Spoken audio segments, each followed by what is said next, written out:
Maulaya salli wa sallim daiman abada ala habibika khairil khalqi. Makanya saya kalau ada suami kurang ajar sama istrinya, suruh lihat istrinya melahirkan.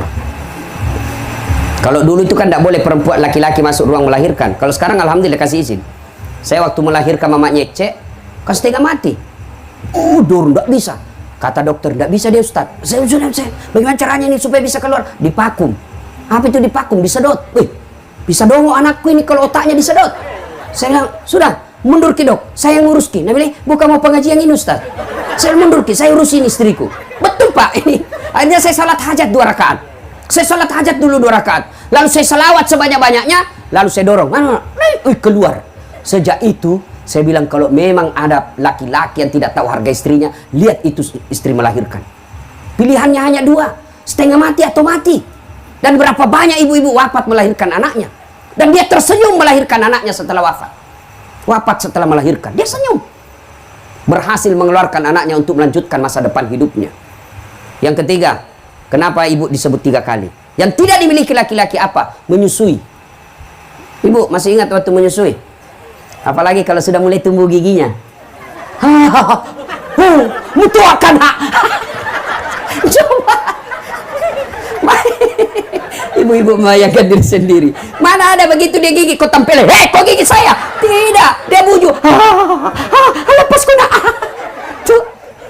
Siang anak-anak. Malam. Coba. Makanya demi Allah tidak akan kalian dapat surga kalau kalian durhaka sama orang tua.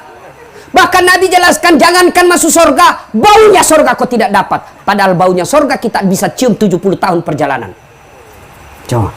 Makanya hikmah pertama pulang pengajian, muliakan orang tua. Ustadz, orang tua saya dari kecil dia tidak urus saya, nenekku yang urus kak, tidak ada urusan dosanya bapakmu kepada Allah. Urusanmu muliakan orang tua. Nah, bagi anaknya almarhum.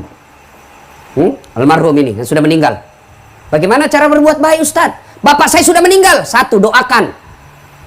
Bagaimana doakan orang meninggal? Minimal, dengar baik-baik. Anak-anaknya ini almarhum, ahli warisnya.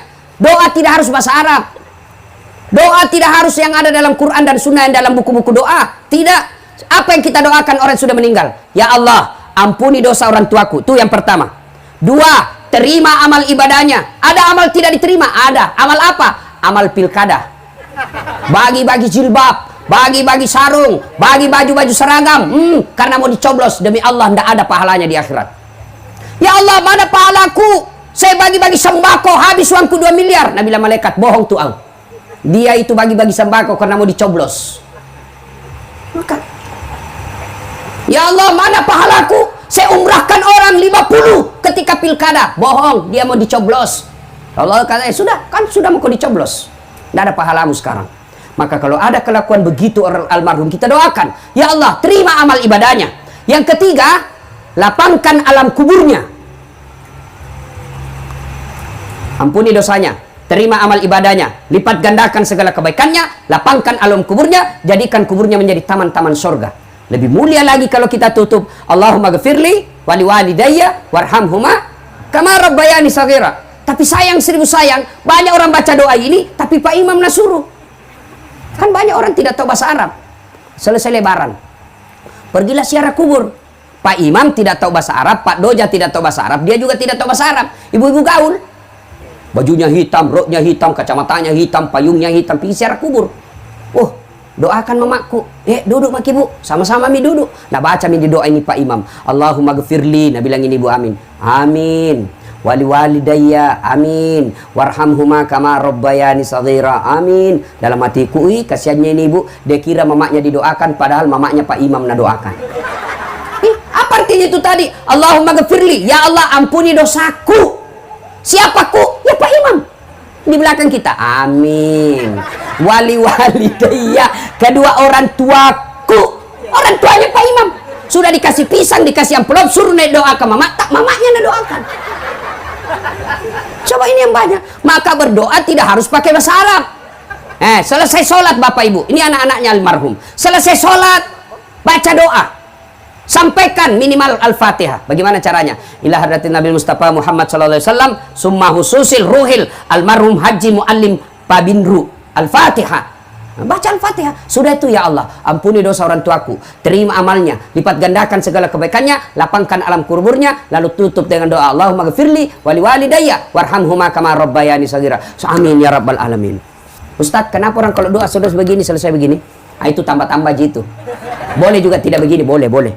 Apalagi sekarang corona. Dianjurkan jangan pegang muka. Kenapa paling begini, Ustaz? Cuma kebiasaan. Kenapa na muka? Karena lebih nyambung. Masa Bapak amin ya rabbal alamin? Itu lebih tidak nyambung lagi. Ya, doakan. Yang kedua, dengar baik-baik. Ini ahli warisnya almarhum. Yang kedua, kalau sudah meninggal bagaimana cara berbuat baiknya, Ustaz? Kunjungi karib kerabatnya, anak-anaknya almarhum. Setelah menuntut ilmu, lalu ditugaskan keluar daerah dan menetap di daerah tugasnya. Jangan sampai kau lupakan keluarga yang ada di Sopeng. Datangi saudaranya bapak, datangi nenek, mungkin itu kita datangi. Begitu cara berbuat baiknya kepada orang tua yang sudah meninggal. Yang ketiga, bersedekah atas nama keluarga. Misal almarhum, ada bajunya, ada dasinya, ada sarungnya, ada sepatunya, tinggal aja di rumah tidak ada yang pakai. Lebih baik kasih orang supaya dipakai. Selama dipakai itu barang, itu almarhum dapat kiriman pahala. Dan barang itu kasih berdasarkan profesinya orang. Misalnya almarhum punya dasi bagus, dasi kupu-kupu, jangan kasih Pak Doja. Nggak cocok. Kapan dipakai Pak Imam itu dasi kupu-kupu? Dia pakai Pak Imam dasi kupu-kupu, satu kampung heboh. Wih, jatuh cinta Pak Imam. Lalu kalau dasi kupu-kupu, siapa kita kasih? Kasih cucunya yang lagi kuliah. Itu cocok. Sarung, kasih Pak Imam. Cocok itu, dia tiap hari dia pakai. Songkok, baju gamis, kasih Ustadz. Tiap hari dia pakai. Kasih polisi, dia pakai. Paling lebaran dia pakai. Ini namanya yang kita lihat yang produktif. Sedekah. Nah, ibu bapak, saudara-saudara sekalian, ini cara berbuat baik kepada orang yang sudah meninggal. 1, doa. 2, mengunjungi karib kerabatnya. 3, bersedekah atas nama orang tua. Misal lagi, musyawarah saudara-saudaranya. Ini ada sawahnya bapak. Alhamdulillah karena ada semua rumah tak. Meskipun ini ahli waris, kita yang berhak 4 bersaudara. Tapi bagaimana kalau ini tanahnya bapak ini kita jual, bangunkan masjid, insya Allah selama masjid itu dipakai almarhum dapat kiriman pahala. Jangan sampai terjadi yang pernah saya alami. Ada orang sakaratil maut, dipanggillah saya mengaji, datanglah saya mengaji. Begitu saya baca ngaji, anaknya musyawarah di ruang tamu, musyawarah anaknya di ruang tamu. Apa dia bahas? Bicara kakaknya, saudara-saudara sekalian, ini bapak sebentar lagi meninggal dunia, meninggalkan kita. Supaya tidak ada keributan, maka mulai hari ini perjelas siapa yang ambil sawahnya bapak di kampung. Saya dengar, saya bilang, wah, keluarga apa ini? Saya keluar, saya bilang, Pak, bapak masa bapakmu sakaratil maut kok sibuk di sini? Saya ini orang lain. Saya keluar, saya pergi. Siapa yang gagal? Siapa? Orang tuanya gagal mendidik anaknya. Maka ibu-ibu, sebelum segalanya terlambat, didik anak. Nggak usah bangga anak kita tinggi sekolahnya, sampai ke jenderal, sampai direktur, sampai anggota DPR, kepala dinas, kalau dia tidak ada manfaat buat orang tua. Nggak ada. Kan biasanya ini kita kasih senang orang. Itawa. Anaknya yang pertama kepala dinas. Itawa. Anggota DPR anaknya. Itawa. Kontraktor. Baru nggak ada pernah lihat bapaknya. Plek. Beleng-beleng. Apa itu anakmu kontraktor, anggota DPR, kepala dinas, kalau nggak pernah kau dilihat? Yang hebat tuh, Itawa. Anaknya kasihan, pegawai honor, tapi tiap minggu itu ada datang bawakan pisang bapaknya. Itu meskipun dia pegawai honor, ada manfaat. Siapa yang salah kalau anak kita tidak baik agamanya? Orang tuanya. Tidak ada orang lahir langsung jadi preman. Tidak ada orang lahir langsung jadi pengedar narkoba. Tidak. Kata Nabi, anak itu dilahirkan dalam keadaan fitrah. Ibu bapaknya membuat dia majusi, nasara, ataupun Yahudi. Maka ibu, tidak usah cemas kalau anak tak cuma pegawai honor. Tidak usah cemas kalau dia daftar tentara tidak lulus. Tidak usah malu kalau anak daftar pegawai negeri tidak berhasil. Tapi malulah ketika anak kita sudah balik, sudah sarjana tidak tahu sholat di masjid. Malu itu. Nah, orang tua sekarang kan bangga sekali kalau pintar bahasa Inggris anaknya. Ita wastas, jauh sepupuku yang orang Sopeng. Jagona tahu. Kenapa masih SD pintar nih bahasa Inggris anaknya? Apa jagona itu, Bu? Tahu masih SD. Banyak itu yang bisa begitu. Masa banyak Ustaz? Pergi makin di Inggris. Tuh anak-anak di Inggris masih kecil pintar bahasa Inggris semua. Apalagi zaman sekarang nggak perlu orang jago bahasa Inggris. Saya pergi Itali, tahu Itali? Tahu Itali, ceramah Kak di Roma, tahu Itali? Tahu Ibu? Itu batu-batu lurus belok kiri. Saya kan nggak tahu pakai bahasa Itali, nyasar Kak malam-malam. Mau Kak cari rumah makan halal, nyasar. Mau tanya orang nggak tahu bahasa Itali. Woi, ku ingat ada Google Translate. Saya buka HP ku, buka aplikasi Google Translate, ku rekam. Tolong tunjukkan saya rumah makan halal. Wih, keluar terjemahannya dalam bahasa Itali. Ku panggil orang ada lewat, Mister. Hirantong ini orang ditanya Mister. Mister. Datang. Selesai. Apa enggak penting? Bahasa Inggris. Memangnya kalau ibu nanti meninggal, anaknya pakai bahasa Inggris berdoa? Ibu. Oh my God, please help me my mother. Talekang. Mana bisa? Tetap bahasa Bugis. Nah. Maka tidak usah cemas soal itu. Yang kedua, ini biasa kita salah mendidik anak. Terlalu cemas soal perut. Jangan makin cemas soal perut. Ada orang di Sopeng mati kelaparan? Ada orang Sopeng mati kelaparan anaknya? Kita tidak mungkin orang Indonesia ada orang kelaparan anak kita di samping. Tidak mungkin. Kita punya tepo seliro.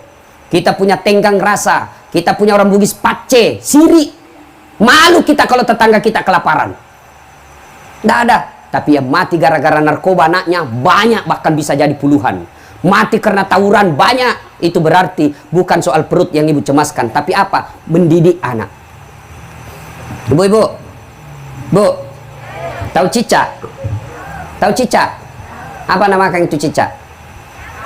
Masuk akal? Enggak, satu di dinding, satu terbang. Di dinding itu nyamuk, satu terbang. Di mana ketemu? Nanda ada terminalnya. Iya toh? Tapi Allah Maha Kaya. Dengar lagu tak waktu kecil. Cicak-cicak di dinding, diam-diam merayap. Diam-diam merayap. Datang seekor nyamuk. Nyamuk yang datang. Tidak ada bilang lagu, cicak lompat ke nyamuk. Patah-patah cicak kasihan. Iya toh? Maka tidak usah cemas. Bu, wallahi demi Allah ibu, didik anak tidak usah cemas apa dia makan anak kita. Contoh Ibrahim alaihissalam. Ibrahim alaihissalam ketika usia senja, dia kumpul semua anak cucunya. Lalu beliau berkata, Ya bunayya, ma ta'buduna min ba'di. Anakku, kalau saya nanti mati, siapa kau sembah nak? Yang diingatkan siapa kau sembah? Ni kamu sumpah kau mati kak nak. Tapi ibu-ibu zaman sekarang, bapak zaman sekarang, begitu dia sudah pensiun, ma ta'kuluna min ba'di. Nah, apa kau makan nanti kalau saya mati? Malu kita kalau anak kita tidak punya mobil. Malu kita kalau anak kita kerja hanya jual-jual bensin botolan. Malu kita kalau anak kita sudah dua anaknya tidak punya rumah. Tapi kita tidak malu kalau anak kita Ramadan merokok di pinggir jalan. Nah ini, kalau kita mau punya kekayaan paling berharga, didik anak. Bagaimana cara didik anak Ustadz? Ada dalam surah Luqman. Baca itu. Mulai dari ayat 16 dan seterusnya. Sudah dijelaskan di situ. Ya bunayya la tusyrik billah. Wahai anakku, jangan kau serikatkan Allah. Itu dulu yang pertama, akidah dulu.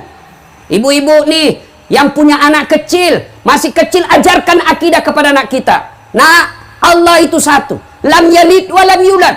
Kalau perlu ajarkan melalui lagu. Nah, kan ada lagu tak waktu kecil. Topi saya bundar, bundar, topi saya. Ganti tuh. Tuhan saya Allah, Allah Tuhan saya. Kalau bukan Allah, bukan Tuhan saya. Itu ajarkan. Tuhan banyak. Siddhartha Gautama, Yesus, tapi bukan Tuhan kita orang Islam. Siapa Tuhannya kita? Nah, Allah. Allah itu siapa? Tidak bisa dilihat. Nah, sudah ajarkan begitu. Itu lagu-lagu zaman dulu, begitu lagunya. Tuhan saya, Allah, Allah Tuhan saya. Jangan ajari anak lagu yang tidak masuk akal. Bu ani belalang kupu-kupu, siang makan nasi, kalau malam minum susu. Mana ada belalang minum susu sama makan nasi? Patolo-tolo. Nah, waktu itu saya kecil itu memang bagus-bagus itu lagu. Coba itu waktu tak kecil, lagu takkan bagus-bagus. Katakan Tuhan itu satu. Ini lagu namanya Rama. Mungkin Tuhan mulai bosan melihat tingkah kita yang selalu salah dan bangga dengan dosa-dosa, atau alam mulai enggan bersahabat dengan kita. Coba kita bertanya pada rumput yang bergoyang. Itu lagu orang dulu, bagus lagunya toh.